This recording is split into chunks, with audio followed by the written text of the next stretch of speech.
Well, hello, educator friends, and I hope you are having a great day wherever you are, whatever you might be doing.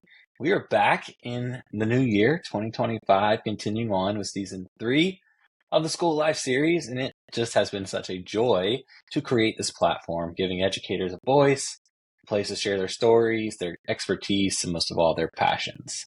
So thank you for all of our listeners who continue to join in, share, like, and provide feedback.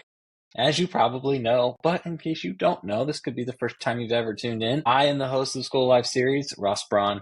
I pride myself on being a forever educator, former teacher, coach, athletic director, assistant principal, substitute teacher, like you name it. I feel like I was there at one point in time, but now I am the vice president of positive education at School Life, where I get to work with schools and organizations all over the country as their partner in positivity. I also travel the country providing direct and customized professional development for schools and districts, as well as speak at national conferences on topics like school culture, educator mental health, literacy, and just creating joy in our schools. So we have had so many incredible educators and even better human beings. That's one thing I pride myself on is just the genuinely great people that are guests on the School Life series. And today is no exception. Sarah Dlouhy is a forever educator who, like me, may not be teaching in her own classroom today, but she is supporting thousands and thousands of educators using social media and her company, Creative School Daze. So Sarah is also our new-ish, within a couple months, creative representative here at School Life. So a part-time position that she is just coming in and helping us on areas that we need help with because she is an expert and we want her expertise and her passions. So I'm super excited to have her on today as a guest so she can share her story, her passions, and also what we have in store here at School Life. Sarah, thank you. Sorry that was long. No problem. Thank you so much for having me. I'm excited to be here. Good. Well, I like to, as you know, just dive in and let you share with our listeners who you are. So who are you? What are your passions, your family, where you're at, all of those things. All right. Well, hi, everybody. I am Sarah Dlouhy. I am, like Ross said, a forever educator too. I have a really hard time with saying that I'm not a teacher because I really feel like I am a teacher. I don't quite have that job title, but I think that, if you have the heart of a teacher, you have it for the rest of your life. It's more of a way of life for me than a job title. I live in Las Vegas, Nevada. I am married to my high school sweetheart. We actually just celebrated our 19-year dating anniversary, which is wild. And I have 2 kids. I have a 14-year-old and an 11-year-old, and I am in the thick of parenting. It has been something. I'll just say Yeah. that. And I am on my journey of trying to find my life's purpose and place in this world, just giving back in whatever way I can and being involved in the things that set my soul on fire. And education has always been that for me. So I'm trying to take my mix of all my passions, my passion for design, my passion for education and kids, and kind of mesh it into my own job. And it's been hard and challenging, but also really fun and rewarding. And I feel Mhm. really lucky to get to make this beautiful life. So, Yeah. did I That's cover cool. everything? Thank you for you did. Thank you for sharing, your story and that is one thing that's always kind of just drawn me to you and ultimately why I was like, we got to have Sarah at School Life in some capacity is much like me, you've been on this journey through education, but now you're like, this is where I am in this season of life. And it's my educator heart says, I want to give back to educators and I want to support educators. And so you don't have to support kids necessarily as a teacher, but I want to support educators who support teachers. And like you said, like, we don't have it figured out, but we're going to be in the moment and we're going to use our passions and what we're good at, the tools we've been given to make a difference. And something, I tell kids all the time, and I would tell kids as a principal, like, find your passion, find what you're good at, and then figure out how to make that your job and your career. Yeah. Because when you put those things together, like literally you can light the world on fire. and you're going to have a lot of fun in the meantime. Yeah, no, it is really fun. And I think that's something that I'm realizing now that I am trying to be innovative and trying to really step outside of literally every box I've ever known, that most adults, like, that's really hard and abstract for most adults. So Hmm. to kind of instill that in kids as young as you can, and just let them know, like, you're here for, big things. Let's make big things happen. And there's no limit to any of it. There really is. Yeah. Yeah. In today's modern world, with the amount of technology and social media we have, like it is so easy to connect with so many people that it Right. was impossible to do 15, 20 Right. years ago. And so let's Yeah. utilize these tools. So when it comes to education, what did you teach when you were in the school, in the classroom, or what have you taught? Share a little bit about that. Okay. I started my teaching journey in kindergarten. I was actually, funny story, the very first day I taught, the first day of school, I was due with my son. Like, that was his due Oh, date. So I showed oh up with a bunch of kindergartners on the first day of school, and I was, like, ready to pop. I had no idea what I was doing. I was yeah, so scared. miserable. Yeah, Yeah, miserable, scared, all of the emotions. And when my water broke the next day, I was so excited. I was like, "Yes, I don't have to go back and, like, trying to figure all this out." yeah. So I started with kindergarten. I did end up going back and ended up loving it. Kindergarten really has a special place in my heart. I taught kinder for 3 years, and then I decided one year I had the opportunity to loop up with a very special class to first grade. And so I did that, and it was the coolest experience ever. I highly recommend anybody who has the opportunity of doing that to just try it out. It's great. Real quick, how hard was that second in the end of that second year? I was literally just going to say it was great, except when I had to leave them, when I had to, like, Yeah, I can imagine. send them on to second grade to have another teacher. Like, the kids were crying, I was crying. It was kind of a mess. That was really hard. Like, really, really, really hard. We had some really special bonds in those 2 years. Hmm. So that is the downside. Leaving them is the downside. So Be then the only I downside, but yeah. Yeah, pretty much. I spent 3 years in first grade. So as you'll hear, a lot of my life cycles are in cycles of 3. Then I had the opportunity to teach STEM to the whole class, so kindergarten, or the whole class, the whole school, kindergarten through 5th grade, which was scary because I had never ventured out of 5 and 6-year-olds. So then I was teaching 5th graders every day, along with the kindergartners, first graders, and everybody else. And that had its own set of challenges, but it was so incredibly fun. And I did that for 3 years. And then I had a job opportunity come up where I could leave and do graphic design work from home. And it just felt like something I needed to try, something that I would regret if I didn't. So I tried it. And here's where, like, my 3-year cycle kind of stops, because I was in that for 2 years, quickly realized it wasn't quite for me. And then with that, decided that I needed to try something else and figure out what was going to make me happiest. But in the 2 years outside of the classroom, working from home, I think that for for most educators listening, they're probably like, "Oh, that sounds like a dream. I'd love to do it." But I miss the kids immediately. Hmm. I miss the routine and being with people. And as, like, a self-proclaimed introvert, I never thought that I would say that, but it took me working by myself at home to realize that. So, yeah, so 9 years in the classroom is pretty magical. That's awesome. Yeah, I tell people that too. They're like, "Oh, you must love working from home, and in not having all the responsibilities and headaches of being a principal." And I'm like, "Yes, there are a lot of perks. Don't get me wrong, but I miss the kids.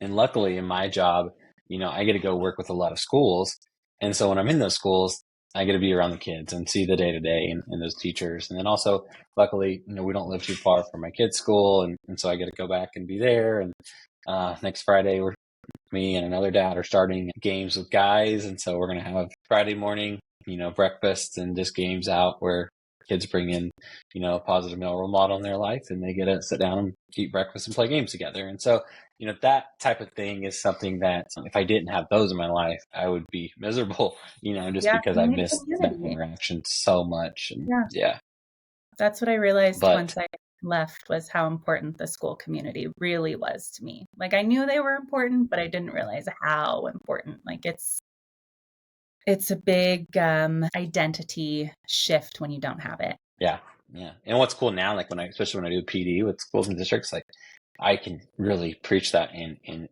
emphasize how important it is because I think in the moment you don't see it. And Right. so like saying, hey, open your eyes and see how special what you have here. Look around how important these people are to you. You may not like their teaching style. You may not like the way they dress, but like they're in it with you. They're part of this village. They are putting forth their best effort into these kids. And if something happens to you personally, like they're going to be there to support you, even though, you don't look alike or dress alike and all those things. And so that is really special. But so when usually we talk about like where you are now, but we're going to get into that more when we hit on today's main topic because I'm excited about it. It's really who you are. And so a couple more just wrap up questions in our intro. Who would you say has influenced you in your life? Gosh. Um, I'd say my greatest teachers have been my own kids. And I feel like that might be a little cliche to say. Um, but I think I've always struggled, which is why I think I ended up getting into education. I always struggled with connecting to adults. Like there weren't many adults in my life where I was like, "Oh, I want to be like you," or "Teach me your ways," or and like I never really felt strong connections to people, to adults specifically. And so I think getting into education, I realized like, oh, being with kids, connecting with kids, like this is like I can be that for them. And so I think with my own kids, it's just taken that to like the next level where they are a mirror in every single direction. And they've just taught me so much about myself, so much about others, so much about life. So I would definitely say my kids have been the biggest I love that. influence. I know Yeah. sometimes you and I talk about on a weekly basis on this, and sometimes we'll jump on and you're like, I'm going to kill my daughter. I'm going to kill my daughter. She's too much like me. Yeah. Yeah. But, It's but never that's it. Like that's how that is why they have influenced you that much because you have to learn through these. Like parenting is the toughest job in the world. There's no doubt about that. But it's the most rewarding job in the world too. Very cool that you realize that and just providing a future and a life for them that they can look back and say that was special. Yeah, I'm hoping to be a cycle breaker in my family specifically. So, Very cool. you just try the So best you can. you do. That's all you can do as a parent is just try the best and learn from mistakes and learn from past and say, I'm going to do it this way. And so you already shared one of these, so you may not have another one, and that's okay. Because a wouldn't believe it moment would be your due date on the first day of school. That's for sure. My jaw dropped a little bit when you said that. But anything else, you can look back in your 9 years in the school setting and say, you would not believe this happened to me. Well, I feel like when you say it like that, it's like a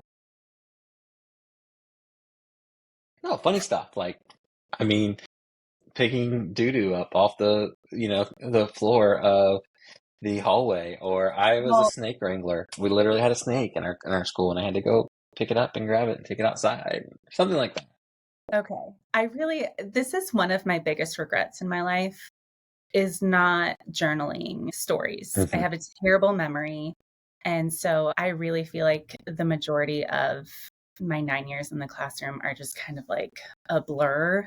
And I wish I had been more intentional about writing stuff down and really like searing it into my memory. One thing though, it didn't happen to me, but I guess I'll share this here. I don't think he'll ever hear this. And if he does, maybe not. I love it. Um, I love it. Let's go. okay, okay. I will say one of my administrators and I at one time were pretty close in the sense that like, you know, I was his right-hand man and I helped with everything that needed to be done in the school. And we had a great professional relationship and a great personal relationship.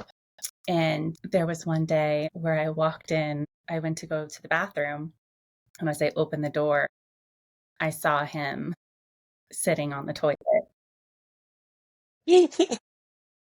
And I think I was more embarrassed than he was.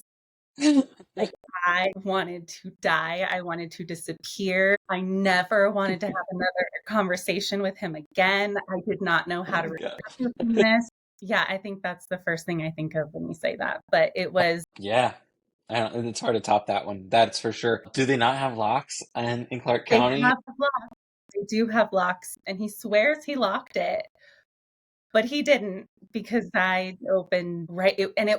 I really think that people should be lobbying somehow to have bathrooms designed in a way where when you open the door, you don't see the toilet first thing. Yeah. Once you're kind of aware of it, like you will notice every single bathroom, as soon as you open the door, the toilet is immediately there at eyesight. And so, yeah, if I could make a little change in this world, it would be that toilets were situated a different way. Yeah, let's see. Let's see what you can do. I love it. You said sky's the limit, so I think you could do that. Yeah. But that's good. It's hard to top that. I don't know if we'll top that again on another episode. So thank Yeah. you for sharing. And if this administrator listens, then I'm sure you have some PTSD from this, just like Sarah does, and hopefully you can laugh about it now. But I all right. couldn't open the door again. It was hard. I'm Oh sure yeah, he had Sarah me didn't go to too. the bathroom again for Yeah, the rest no, of her career. that's So before we dive into today's topic, briefly, let's tell our listeners about your role with School of Life as a creative representative, what we call it, but and just a few of the exciting things that you're working on, we're working on together in this next year. so with school life, how do we even like start this?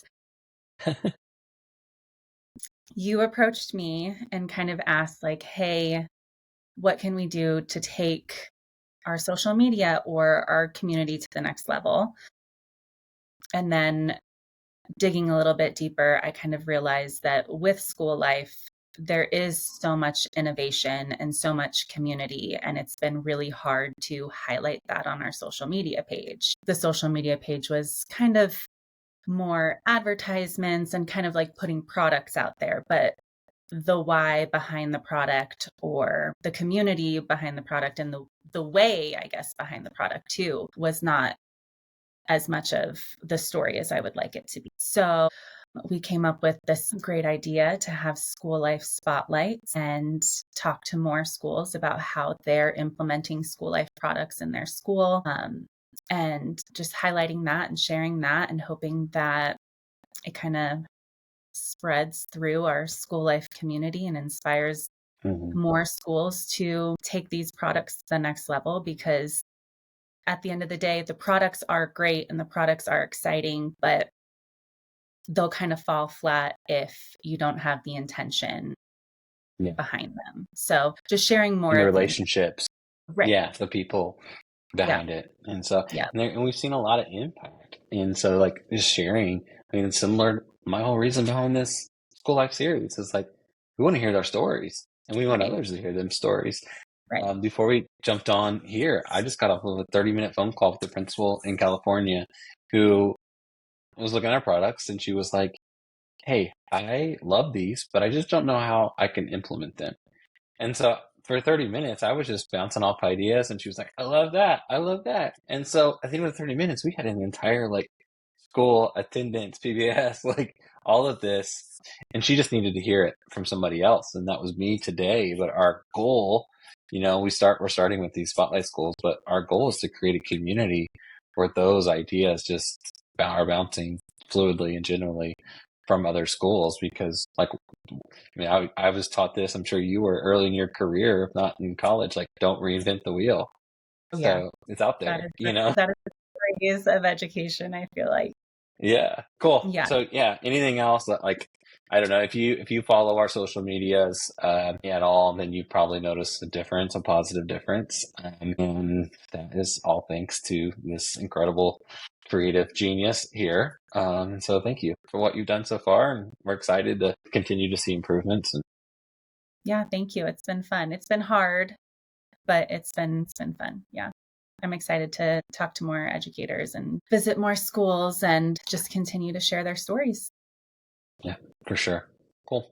All right. So today's topic officially is supporting educators where you are. And when I think about you, even before you joined school life, like this is you, you know, whether you're in a school or you're not in a school, like you do such a good job of supporting educators in whatever role you're in, wherever you are. Lately, currently, I would say like it's through social media. And so you know, shared us with your journey in education, but like tell us more about what it is now, how you use Creative School Daze in your platform to really support educators. And so, however you want to cover this, it is truly up to you. But when I say this, what are your thoughts? Well, I think I'm so proud of the community that I have on Creative School Days. I say it all the time, like I don't know how I got so lucky to have so many intentional, curious, brilliant teachers following my account, but it's been a true honor to be able to just connect with so many of them. I think my mission in life is connection and to connect with as many people as I can. I love that I get to do that on social media. And so my social media page started with just a way to share ideas and to collaborate with other people sharing their ideas, like just truly a collaborative space to be a better teacher. Mm-hmm. And then over the years, especially in the few that I've been out, it has been a place for me to, I guess, in a way, I feel like I can be a voice for teachers. Yeah. So I usually go to my stories and I pose questions and I put up polls, and I just want to know how educators are doing. I think the majority of us kind of know how the people in our building are doing, but to Mm-hmm. be able to like get a pulse on the entire country is really cool. And to just have like those really niche conversations that they might not get in other places on social media. Yeah. I think social media has kind of like become this weird world where you kind of toggle between influencers and then just like people sharing about their lives. And I think Mm-hmm. I've done a good job of making it about my followers and their journey in education and kind of bringing light to the things that a lot of people don't like to talk about. Yeah. And it's super genuine and super organic, right? It's not like forced or for clicks. I mean, every Yeah. time I see and you're engaging with everyone like genuinely. And so, and one thing I feel like too, like with your platform, it allows people to like have a connect. I mean, you said a connection sometimes, and I know this was true for me when I was teaching, especially when I was a principal, but like there weren't any other principals in my proximity Right. Yeah. that looked like me, dressed like me, acted like me, led in this type of like positive, innovative way. And I felt like I was in this bubble and like I was doing it all by myself, you right. know? Right. And it wasn't until I found a couple people similar to you that had platforms that were like, I'm not in this alone, you know? And so I think your platform does a great job for that. Like, cause you don't have to be a certain way to be an effective teacher, right? And like your platform shows that it takes everybody. And so you mentioned your stories and stuff, and I love seeing these. Like I'm like, oh, she went there. Okay, I love it. Like let's Yeah. tap in. But what are some of your, I would say, like biggest or most frequent like questions and topics that you get asked a lot or you share a lot? I think most teachers are popping into my DMs saying things along the lines of, I don't know how to like live a good life. I think that's a struggle that a lot of teachers and educators in general feel. They work tirelessly, they are underappreciated. Like, I feel like there's just so many things piled on top of them that really inhibit them from being their best selves.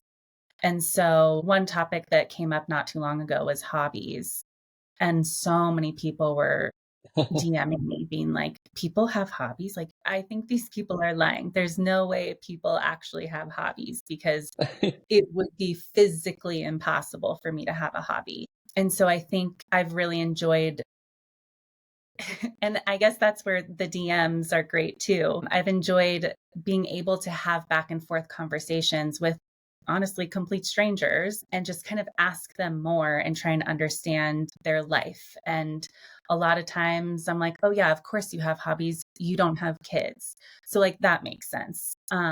Every now and again you'll find an educator who like really does kind of have things all laid out. And then I think that's really cool to share and to help inspire other teachers to figure out too, because it's hard trying to figure it all out. And I guess that's, It is. back to the reinventing the wheel. Like, we don't want to do it in our classrooms. We also don't want to do it with our work-life balance. And so it'd be nice to have, Our mental mm, health. Yeah. yeah, more people kind of sharing their system and what works for them so Hmm. that other people can replicate it and see if it works for them too. So, One of the things when I work with schools directly, I always say, like, one of the things advice I give them is find a hobby, and people kind of laugh and joke. And I say, no, seriously, like, is there anyone in this room that when I say, what's your hobby, you say school? right. And I know Oh, that's so somebody fun. raises their hand every time. And I say, generally, you need to either find a new career or you need to come talk to me Yeah. Yeah. because you have to make a change in your life. This is not healthy. And some people are offended by that. Some people are like, please, thank you. But it's time that we stand up and say, this is not healthy. This is not okay. And I think that's the first steps. And one day I was working with an elementary locally here in Indiana, and someone said, I just want education to have a different look. Like The same. just in Yeah. our society, it's just Yeah. ugly right now. Like, Yeah. teachers aren't happy, parents aren't happy, like administrative, like it's just ugly. And I said, you're absolutely right. And that's why I'm here today. That's why you do what you do, Sarah. But it's not going to change until people like you and me and people like all of these awesome teachers in this room stand up and say, we're going to do something about it. And it Yeah. starts with us It because does. but what's the story that we're telling? Is it a negative connotation of what is happening in our schools? Or are we going to start sharing the positive things that are happening and saying, you know what, this isn't what education truly is. It's a lot different. And so I think, your platform does that. And so one of the questions I wanted to hit on today, and I see this sometimes in your stories, and I'm sure you get it a lot more than even what you share and you post, but in the history of education, it's always been, and this is where you and I kind of connect, it's always been like principal versus teacher, right? Admin versus teachers. And there's always just like that. And my goal as administrator was like tear down the walls. Right. I was a Yeah. teacher. I was a teacher 3 years ago. I haven't forgot what it's like to be in your shoes. And I'm going to always put you first. And so like being really open helped that. Um, how can any administrators, because we do have a lot of administrators that listen to this podcast, how can the administrators that are listening support their teachers and their staff more, judging from what you hear all the time from teachers? Oh my gosh. I feel so bad whenever because when people DM me, I usually will crop it. I'll leave their username and their Hmm. picture out and I'll post it on stories. So I do get I am sharing really raw, Oh, yeah. real feelings of teachers. And some administrators will get so offended and they'll be like, that's not me. That's not all of us. And I'm like, oh no, I know it's not all of you, but this is the harsh reality that it is a lot of them. I think the majority of teachers that are participating in my polls or sending me DMs are really frustrated and feel neglected by their admin team. I don't know what it's like to be an admin. I've never ventured that far, and nor have I ever really It's had hard as hell. desired. I'll tell you that. It is. Like, there's no doubt about that. But it's super rewarding and it's great. That's for sure. Yeah. And then I will always share the other side too. And when I do share the great stories of great admin, then I'll get the other side of teachers being like, oh, I wish I had that. I wish I had an admin team that was that supportive. But I think it really just boils down to caring about them as people instead of just teachers doing a job, seeing them as human beings that still also need to be taken care of. I mean, everybody in a school has way too much on their plate. Teachers, support staff, admin, like students, everybody. Yeah, But I think just approaching everybody with respect and grace and just this human first, I guess, mentality is helpful. I love that. No, I love that. And that's all you have to say. And Okay. that needs to be the look. And because we want our teachers, as administrators, we want our teachers to see our students as human first, Right. And I And so think just truly like modeling that. understanding that people have limits, and my limit might be different from your limit or her limit or his. Like, we're all so vastly different and we can't have the same expectations of everybody. And Yep. so 100%. if one person's burning out, then things need to change. And if that other person can keep going without burning out, then great. But like, things need to change for the people who Yeah. are burning.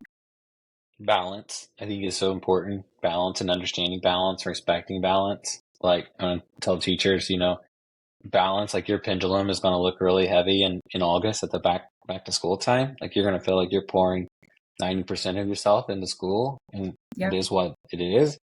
Yeah. But that needs to level out by September. It has to. But then there's also some times when, your grandmother's in the hospital and your child's sick at home and your pendulum looks like this. And you need to be where you need to be. And that's okay if you're not putting 50%, you're putting 30% into your classroom. That is okay. And that needs to be accepted. And so, And I think being able to provide the support for that too, because I think yeah. a lot of what I hear is that teachers just don't feel supported. And so if that means like doing something to have a couple subs in the building that can take a little bit of that pressure off, or like whatever, Hmm. like encourage them to have a movie day. I think that would be great Yeah, for a lot of. absolutely. It is okay. Yeah. There's Yeah. not a So not standard my first police. best year. I hate to break it to people, but I've never seen a standard police officer come into school and say, "You did not cover every single standard this year. We got it." So, um, to go along with that question, and I think there is a problem here systematically in our education system, but how can teachers do a better job of supporting each other? Oh my gosh.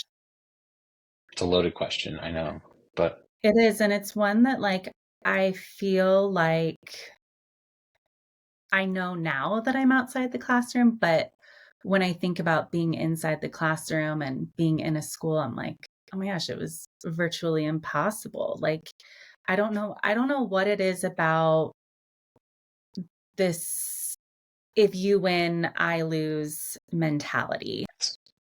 And I think I think a big part of it, and I don't know for sure, but I think a big part of it is connection. And I think when schools are really disconnected, when they don't see each other as people, as human mhm. beings first, that's when a lot of that competition and that nastiness can come out. So I guess I really recommend just like getting human with one another, Mhm. whatever that looks like. I now that okay, so a few weeks ago, at the beginning of the year, I decided to sign up for an improv class. And as someone, again, who's an introvert through and through, it Yep. was really scary for me. Like, I felt so sick before I went to that first class. I really truly dreaded it all of the days leading up to it. And then once I was there and once I had to let my guard down and just be vulnerable with complete strangers, I left that class like truly loving everybody and wanting everybody to win. And since then, I've thought a lot about how like these improv little activities and just this Hmm. mindset could lend itself so well to schools, not just to like students, but to teachers and staff as well. Just get human with one another, like whatever that looks like. Be Like, silly, have fun. if you can do that in a group of strangers that you Right, just met an hour ago, why can't teachers do that with people that they spend 40 hours a week with right. and should Yeah, have a common goal? Like, I think that's so important too. Like, we got to make sure that we have common goals. You teach differently than I do. The way your classroom is ran is a lot different than mine. At the end of the day, we are trying to make sure our students get here academically, socially, emotionally, because we want to send them to high school where they're going to do these things. And as a district, we want them to graduate and become successful adults.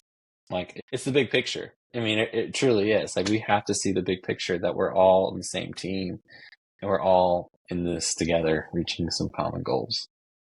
yeah, Thank you for sharing that. I think all of our listeners just need to hear that, and it's so important that we're in this together. There's no me versus you, regardless of your role. Us and the kids yeah. making We're magic, all in right, it. and Yeah, changing the world. yeah. That's truly, truly it. And so we're starting to run out of time. Sarah, I knew we would go long, but any other ways that you support educators through Creative School Daze or ideas that you have, things, anything you want to share there?